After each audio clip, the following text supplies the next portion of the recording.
Hello everyone, this is Favorite Bob back to another video, and today we're going to be looking at the Transformers Prime Thundertron. But before we get started, don't forget to like, subscribe, and comment down below what you thought of the video, or what would you like to see next in the video. So on to the figure himself. Now this is a request by Gabriel Chi, and sorry man, it took a little bit longer than I would have liked, but you know, here he is at least. So for lion mode, or tiger mode, or whatever, space animal mode, how about that? It's not bad, you know, it's definitely indicative of the space lion animal thing. I actually kind of like it. It's not as good as the legacy one in aspects. Like, I think these claws were a little bit too long. They need to be about as short as these or something. I don't know. But speaking of the legacy one, let me pull him out, and here we go. Here's the comparison.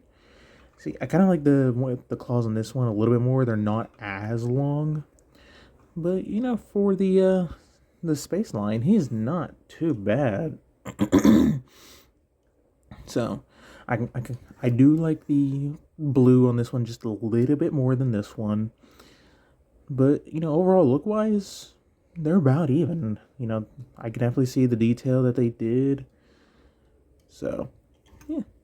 Alright, now for the accessory, he comes with this sword light up gimmick thing that if you pull back on this giant piece, it is supposed to light up and flip out the sword. Unfortunately, they apparently forgot about the locking mechanism like they did, like unlike Dark of the Moon, because there is no way to lock this unless you just take it apart, undo the spring, and all the other stuff. Or according to Transformers Universe, which I recommend checking out that site. It's pretty cool. What he did was he basically just dismantled the entire thing and modified this piece so it could be held something like this, but he used a plastic straw, and then he used this piece, just the transparent black, or not black, blue, for the other thing he can do in robot mode. So, you know, it's, you know, nothing too shabby, but anyways, you can store right up here on this 5mm. You do want to have the claw facing forward and the sword facing backwards of the animal, so that way you know he can do that. Slice. But for another size comparison, here we have G2 side sweep, so not too shabby. Now for the articulation, the beast mode's claws can move front and back, and got a swivel at the ankle and up and down. So that's about all the articulation you get unless you unpeg it, but yeah. And since the back legs are the robot mode legs, they get the full range. They can, you know, move up, down, swivel, ball joint, all this other fun stuff. I'll get further into that articulation in the robot mode. The tail is on a very soft plastic, but I don't feel like it's going to break or anything. So yeah, honestly, it's not too bad of a lion mode. There's pros and cons to, you know, the legacy one and this one. This one, real quick, I don't care for how these stick out, whereas this one is more limber and all this. But I don't know. They're both good in their own aspects. How about that? But anyways, let's get down to transformation. So first things first, you want to go ahead and start with the back, your typical lion or your typical animal former. Straighten out the legs, flip around the feet. For this foot, you want to flip out the claw, and then for both feet, you want to flip around these side bits and stand them up. Actually, I also want to come back here and then rotate at the thigh swivel. And there's the bottom half. Gotta raise up.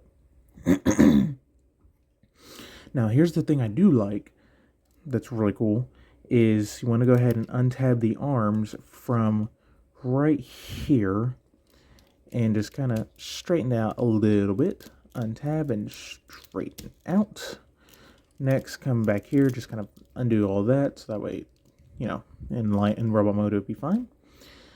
Then just kind of pull the arms out while also rotating the lion arms back. Straighten out the arm. You want to make sure you get the shoulder pad out of the way. Come on. That's the most annoying part, is if you don't get the shoulder pad out first, it will be stuck. But then you want to go ahead and flip around the hand. There we go. Oh, and the legs will collapse in. There's a slider, so get that collapsed in. Get it standing. Flip around to that. Take this. Oops. Flip that around. Make sure the pad stays up. Flip around, and there we go. Next, you want to go ahead and take the line mode head and just get these out of the way. Maybe orient them down on double hinges. All right. Then fold this entire section down. Get this all the way down. There we go. Then take these blue bits and kind of get them away from there. There we go. Kind of helps if you flare out the side bits a little bit. Lift up the head. It will slide up just enough where, you know, it doesn't look like he's just looking down constantly. Then you want to take his captain's hat and flip that piece down. And pretty much you've got him. Oh, sorry. Haha. You actually want to come up back here and tab these in. Tab those in. Then just kind of orient these however you would like. So I'm going to go ahead and do something like this. All right. Do the same thing for this side. Flip all this around. And there you go. There you have Transformers Prime Thundertron in robot mode. That's not a bad looking, you know, Thundertron. So, go to that 360. Let's get a close up on that head sculpt. Focus. Thank you. And it looks pretty good, honestly. I like the all-spark blue that they chose for the main beard. And then for his long mustache, it's kind of the same color as this bronze, like the inside of here. So, yeah. He does have light piping, but it's not the best. Unless the light's like directly on top. So, yeah.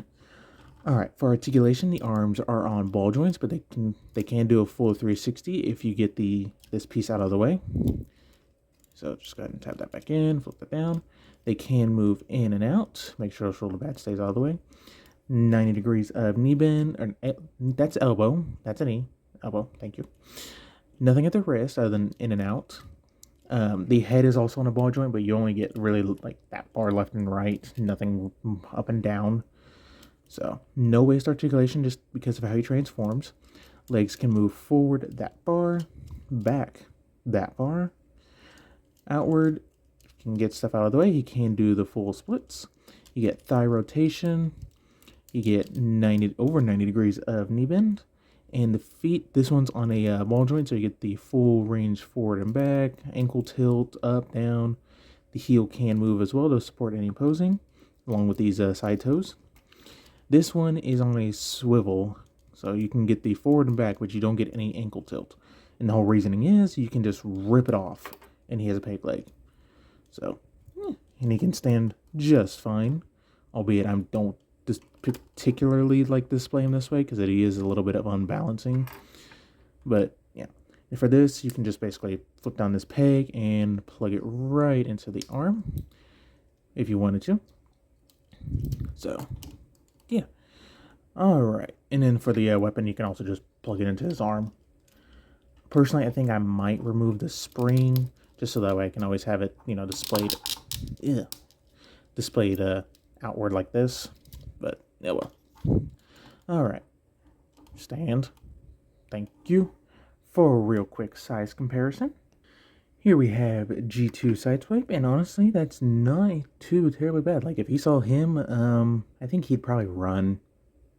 Just saying. But here's for the real size comparison, or the real comparison y'all want to see. Here we have Legacy Thundertron with Prime Thundertron. And honestly, I gotta give it to this one as far as raw mode. This one looks more imposing, like an actual space pirate. This one, not so much. Like, he's a limber space pirate. So, you know, honestly, again, no matter which way you go, you get a solid Thundertron. Both figures have their ups and downs. Like, he, face sculpt wise, looks a little bit young, where he looks more experienced. You know, he's, you know, chunkier and more muscular looking. He's very thin. and just limbo looking. So again, like I said, no matter which way you go, you get good Thundertron. So, and they're both pretty inexpensive. Like, you can still find him for, the MSRP, him for about $20. So, that's about it. So don't forget to like, subscribe, all that fun stuff, and stay tuned for more video reviews.